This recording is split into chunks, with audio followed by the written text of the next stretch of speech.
Cek tes. Oke, nice. Assalamualaikum warahmatullahi wabarakatuh. Halo semuanya. Perkenalkan, nama saya Dedi Darmawan dengan NIM 124130112 dari program studi Teknik Elektro kelas L2. Pada kesempatan kali ini saya akan mempresentasikan tugas struktur data dengan judul penyelesaian masalah menggunakan struktur data linked list dengan studi kasus sistem pendataan mahasiswa. Tujuan dari video ini dibuat sebagai tugas mata kuliah pemecahan masalah dengan pemrograman. Oleh karena itu, kita langsung saja ke materinya. Dalam sistem pendataan mahasiswa, jumlah data yang masuk dapat berubah-ubah setiap waktu. Jika menggunakan array biasa, kapasitas penyimpanan akan terbatas dan sulit menambah data secara fleksibel. Karena itu, pada tugas ini saya menggunakan linked list, yaitu struktur data yang dapat menyimpan data secara dinamis dan menambahkan elemen tanpa batasan jumlah. Adapun di sini deskripsi masalahnya. Masalah yang ingin saya selesaikan adalah membuat sistem pencatatan mahasiswa yang dapat menambah data mahasiswa berupa nama dan NIM, menampilkan seluruh data mahasiswa, dan menghapus data mahasiswa berdasarkan NIM. Semua data disimpan dalam bentuk linked list, di mana setiap data menjadi sebuah node. Dan berikut merupakan struktur node-nya. Setiap node pada linked list berisi nama mahasiswa, NIM mahasiswa, dan pointer next untuk menunjukkan ke node berikutnya. Struktur ini memungkinkan kita menambah data sebanyak yang diperlukan, tanpa memindahkan atau menggeser data seperti pada array. Dan berikut juga merupakan flowchart dari deskripsi tambah data. Flowchart tambah data dimulai dari input nama dan NIM, kemudian dibuat node baru. Jika list masih kosong, node baru menjadi head. Jika tidak kosong, node diletakkan di akhir list. Proses ini memungkinkan penambahan data secara dinamis. Selain flowchart tambah data, adapun flowchart hapus data. Flowchart hapus data dimulai dengan memasukkan NIM yang ingin dihapus.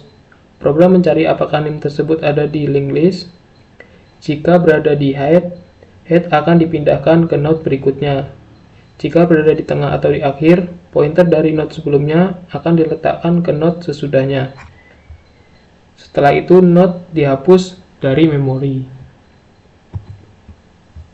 Dan adapun juga pseudocode yang saya buat. Pseudocode dibuat untuk menggambarkan logika utama dari program. Adapun fungsi tambah data, membuat node baru dan menambahkannya ke akhir list. Fungsi hapus data, mencari node berdasarkan NIM dan menghapusnya. Fungsi tampilkan, menampilkan seluruh data mahasiswa. Pseudocode ini menjadi dasar implementasi program C. Dan berikut merupakan implementasinya. Program ini ditulis menggunakan bahasa C. Di dalam program terdapat menu yang terdiri dari 1. Tambah data, 2. Tampilkan data, 3. Hapus data, 4. Keluar. Setiap data yang masuk disimpan sebagai node linked list menggunakan pointer. Program ini sudah saya uji dan berjalan dengan baik. Dan berikut contoh outputnya. Contoh output menunjukkan bahwa ketika menambah data mahasiswa dan kemudian menampilkannya, data akan muncul sesuai urutan penambahan. Selain itu, ketika kita menghapus data berdasarkan NIM, program dapat menemukan dan menghapus node tersebut dengan benar.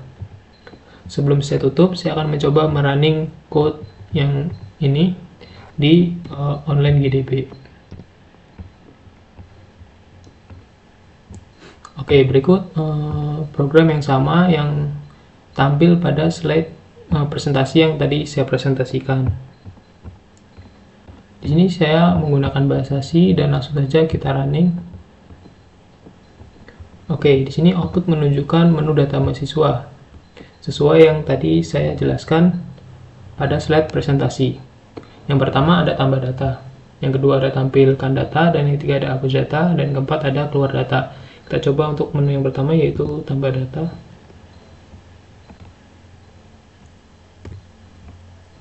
Oke, di sini kita harus memasukkan nama data mahasiswa.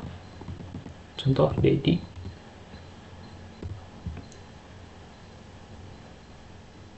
Masukkan NIM.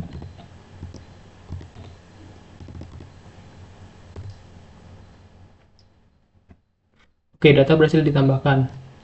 Sini saya coba tambahkan lagi.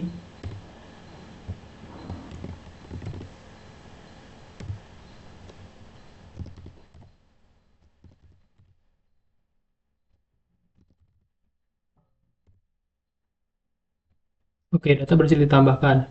Selanjutnya kita coba menu data yang kedua, yaitu tampilkan data.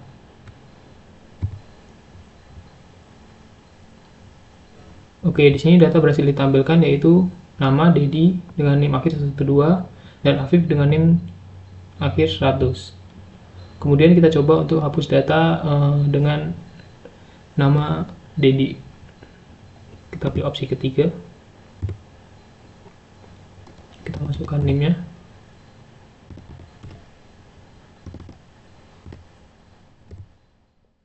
Oke, di sini tertulis data berhasil dihapus. Langsung saja kita cek. Oke, dan di sini tersisa Afif dengan NIM akhir 100. Yang awalnya ada 2 data di sini.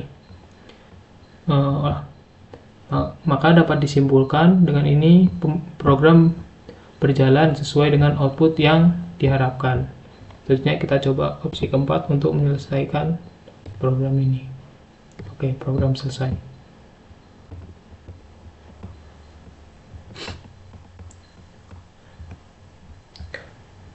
Baiklah, sebagai kesimpulan, linked list sangat cocok digunakan pada sistem pendataan yang bersifat dinamis.